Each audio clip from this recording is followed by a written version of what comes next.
Continuous tense আছে মানে ওটা চলমান, তবে কখন থেকে চলছে, কতক্ষণ ধরে চলছে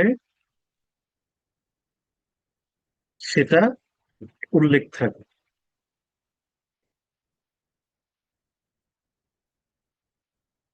এটা সহজভাবে মনে রাখলেই চলবে যে কাজটা চলমান, কখন থেকে চলছে। জান্নাতুল ফেরদৌস লিখেছে নির্দিষ্ট সময় থাকবে, গুড। কাজটা কখন থেকে চলছে, কাজটা কতক্ষণ ধরে চলছে, এই বিষয়টা ওখানে মেনশন করা থাকবে যে একটা কাজ কখন থেকে চলছে, কতক্ষণ ধরে চলছে। যেন আমি যদি বলি I am taking a class, এই যে বাক্যটা আমি বললাম, এই বাক্যটার অর্থ কি? কেউ একজন আমাকে বলেন। I am taking a class, একজন বলবেন।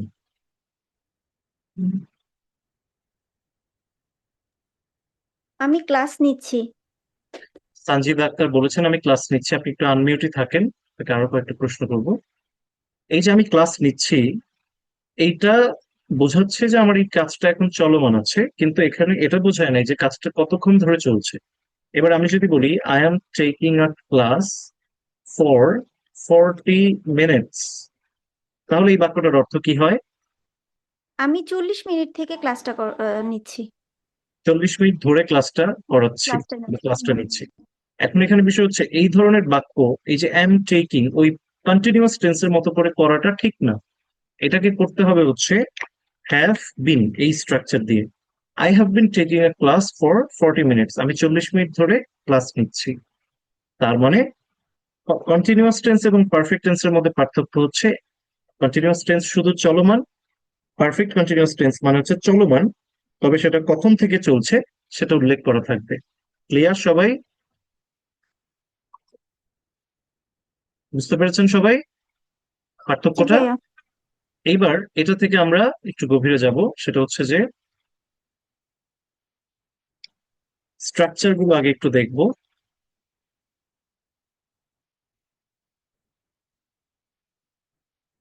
প্রেজেন্ট পারফেক্ট কন্টিনিউয়াস,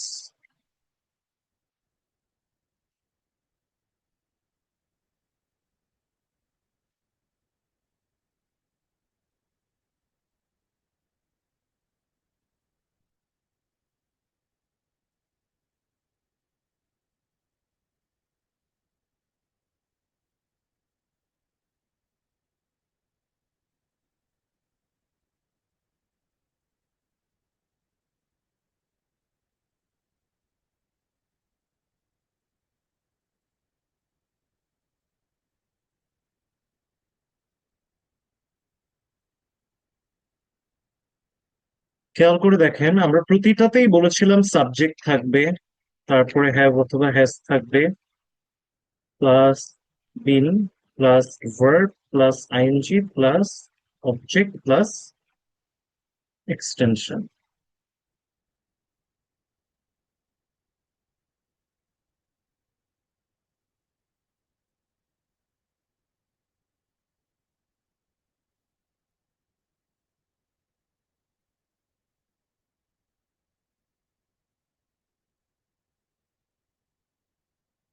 দেখেন এখানে স্ট্রাকচারটা লেখা হয়েছে, স্ট্রাকচারটা একটু খেয়াল করেন তাহলে আপনারা বুঝতে পারবেন। যেখানে আমরা আমরা জানি যে পারফেক্ট টেন্স যখন হয় তখন সেখানে হ্যাভ অথবা হ্যাজ যুক্ত হয়। আবার যখন কন্টিনিউয়াস টেন্স হয় তখন তার সাথে ভার্বের সাথে আইএনজি যুক্ত হয়। তো আমরা যখন পারফেক্ট কন্টিনিউয়াস করছি এখানে হ্যাভ হ্যাজও আছে, আবার ভার্বের সাথে আইএনজিও আছে। আবার ভার্বের সাথে আইএনজি দেওয়ার জন্য তার আগে বি ভার্ব প্রয়োজন হয়। এই যে দেখেন বিন, এখানে সেই বি ভার্বের চাহিদাটাও বিন পূরণ করেছে। তার মানে আলটিমেটলি প্রেজেন্ট পারফেক্ট কন্টিনিউয়াস টেন্সের স্ট্রাকচার হচ্ছে সাবজেক্টের পরে হ্যাভ অথবা হ্যাজ প্লাস বিন প্লাস ভার্বের সাথে আইএনজি। পাস্টে হচ্ছে হ্যাড প্লাস বিন প্লাস ভার্বের সাথে আইএনজি। ফিউচারে হচ্ছে শ্যাল অথবা উইল দিয়ে হ্যাভ। আগেই বলেছি শ্যাল অথবা উইল এর পরে হ্যাজ হয় না, তাই শ্যাল অথবা উইল এর পরে শুধু এখানে হ্যাভটাই ব্যবহার করা হয়েছে। তারপরে বিন ভার্বের সাথে আইএনজি, এইটা হচ্ছে খুব সাধারণ স্ট্রাকচার। এবার এই পারফেক্ট কন্টিনিউয়াস টেন্সে আরেকটা জিনিস যেটা যুক্ত হয় সেটা হচ্ছে সেন্টেন্সের শেষের দিকে যে সিন্স যুক্ত হবে, সিন্স যুক্ত হবে অথবা ফর যুক্ত হবে। এইবার সিন্স যদি যুক্ত হয় তাহলে বোঝাবে কখন থেকে চলছে, আর যদি ফর যুক্ত হয় তাহলে বোঝাবে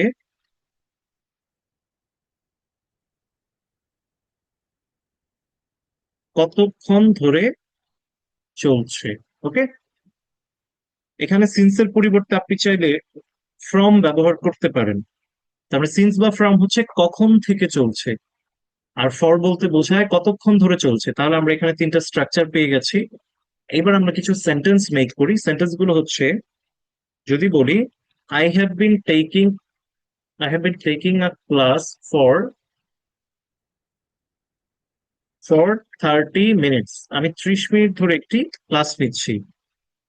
যদি বলা হয় they have been learning tense for 2 days, তারা 2 দিন ধরে টেন্স শিখছে। We have been practising English since childhood, আমরা ছোটবেলা থেকে ইংরেজি চর্চা করছি। They have been playing cricket since afternoon, তারা বিকেল থেকে ক্রিকেট খেলছে। We have been playing football since morning, আমরা সকাল থেকে ফুটবল খেলছি। এই যে বাক্যগুলো আমি লিখলাম, এই বাক্যগুলো কি আপনারা সবাই বুঝতে পেরেছেন? সবগুলো ক্লিয়ার মনে হচ্ছে? বলেন। আজকে সবাই একটু চুপচাপ বেশি। জি স্যার, বুঝতে পারছি। সবগুলো ক্লিয়ার?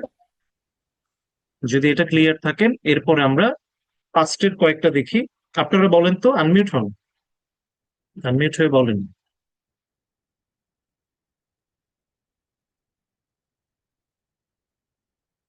জি স্যার, পাঁচটে জানি। বলেন পাস্টেরটা বলেন, কি বলা যেতে পারে এখানে, আপনারা একটা বানিয়ে বলেন। He had bin